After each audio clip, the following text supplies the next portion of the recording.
So as you know, the president just landed in China a few hours ago.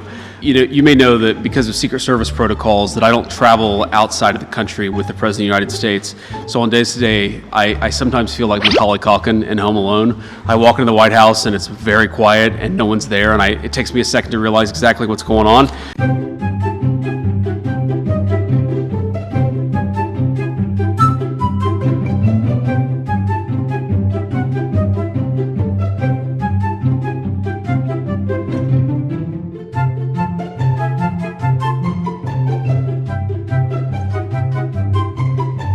Good afternoon, everybody. How we doing? Good to see you all. So as you know, the president just landed in China a few hours ago. You may know that because of Secret Service protocols that I don't travel outside of the country with the President of the United States.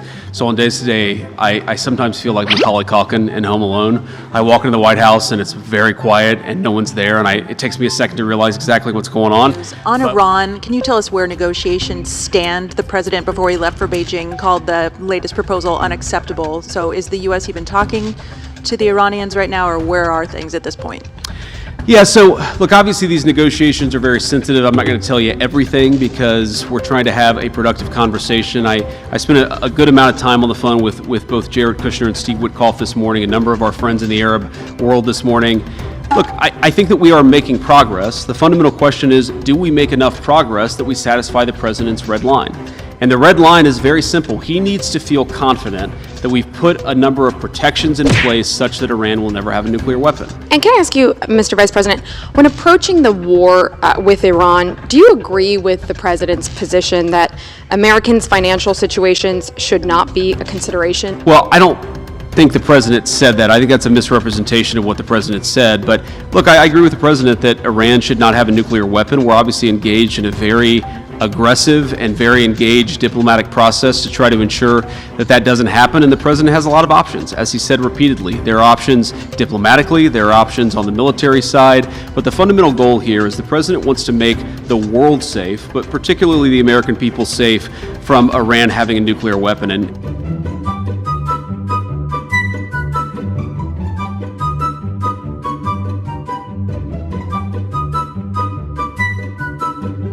I have a great relationship with President Xi. We're doing a lot of business. Taiwan, I equate it a little bit to that. You have the right president. I don't think it'll happen. I think we'll be fine. Do you think we should still be selling them weapons?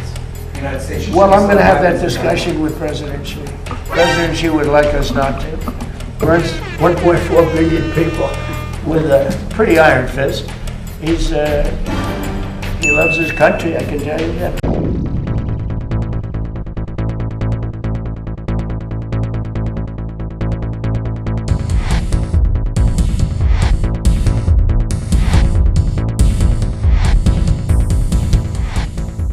I have a great relationship with President Xi. We're doing a lot of business, but it's smart business. We used to be taken advantage of for years with our previous presidents, and now we're doing great with China. We make a lot of money with China.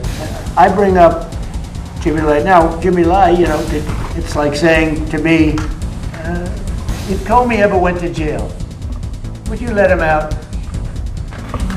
It might be a hard one for me. Does that make sense? It might be a hard one. You know, because he's a dirty cop. But Jimmy Lai isn't that way. But Jimmy Lai, he caused lots of turmoil for China.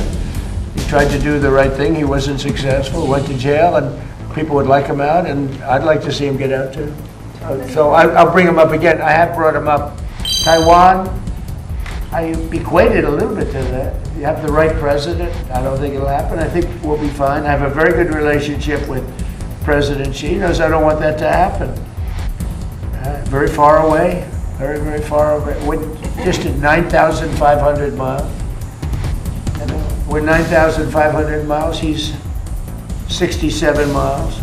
It's a little bit of a difference, but you know, there's a lot of support for Taiwan from Japan and from countries from that area. Do you think we should still be selling them weapons? The United States should Well, I'm going to have that discussion with President Xi. President Xi would like us not to, and I'll have that discussion. That's one of the many things I'll be talking about. We'll have you know, he and I have gotten along well, other than with COVID. I was just not accepting of what happened with COVID. But other than that, he and I have had, he's a great gentleman. I find him to be an amazing man. And when I say that, the press always says, oh, that's terrible that he called it.